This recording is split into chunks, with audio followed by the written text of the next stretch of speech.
আসসালামু আলাইকুম রহমতুল্লাহ। আমি আজকে আপনাদেরকে গাজীপুর গাছা এরিয়ার একটু গ্রামীণ পরিবেশ, গ্রামীণের যেই একটা দৃশ্য, গ্রামীণ একটা ভালোবাসা, আসলে গ্রামের যে একটা ফিল, সেটা ঢাকার ভিতরেই, ঢাকা থেকে খুবই কাছে, ঢাকার পাশেই এটা হচ্ছে আপনার গাজীপুর গাছা। এখানকার আপনার জনজীবন, এখানকার দৃশ্যগুলান আপনাদের সামনে তুলে ধরব।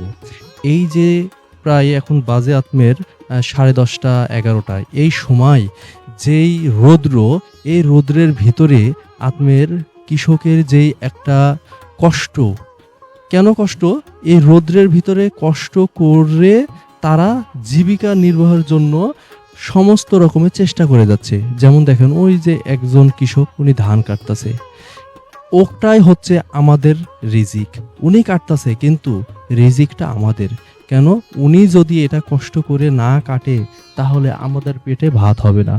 আরেকজন কৃষক আপনার দেখা যাচ্ছে, আমরা পিছনে দেখলাম, উনি পানি সেচ দিচ্ছে অনেক কষ্ট করে। এই যে তেলের সংকট, তবু চেষ্টা চালিয়ে উনি তেল নিয়ে এসে আপনার পানি সেচ দিচ্ছে। কেন? এই খাবারটা তৈরি করার জন্য। তো এই যে গ্রামের ভিতরে আপনার এত কষ্ট করে লোকজন আপনার জমি ফসল ফলাচ্ছেন, আমরা গ্রামের যেই প্রাকৃতিক পরিবেশটা আমরা চেষ্টা করতেছি আপনাদের মাঝে একটু তুলে ধরার জন্য।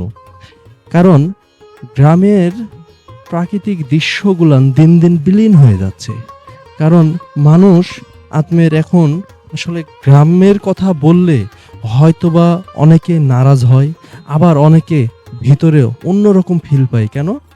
অনেকে ফিল পায়, এখন দেখা গেল তারা দূরে থাকে। এখন দূরে থাকলে যে গ্রামের ভিতরে তাদের ছোটবেলার যে অনেক ধরনের স্মৃতি থাকে এবং গ্রামের সাথে যে ভালোবাসার দৃশ্যগুলো লুকিয়ে থাকে, এইটা গ্রামটাকে দেখলেই তাদের চোখে পানি চলে আসে।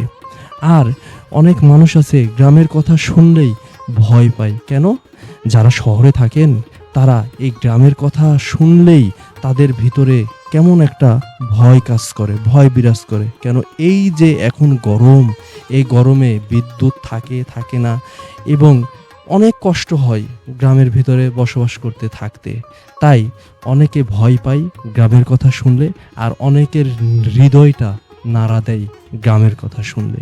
তাই পরিশেষে এই যে কষ্ট, এই যে কষ্টর পরে যে কৃষকের ফসল ঘরে যাবে, সফলতা, এই কারণে গ্রামটাকে আমরা আমাদের সবার হৃদয় থেকে যেন গ্রামের ভালোবাসাটা যেন উজাড় হয়ে আসে।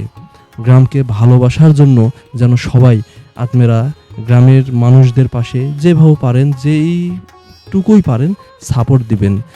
আপনাদের সবার দীর্ঘজীবী হন, সবাই ভালো থাকেন, সুস্থ থাকেন, এবং আপনাদেরকে আমরা আরেকটা গ্রামের দৃশ্য আগামী পর্বে তুলে ধরার চেষ্টা করব।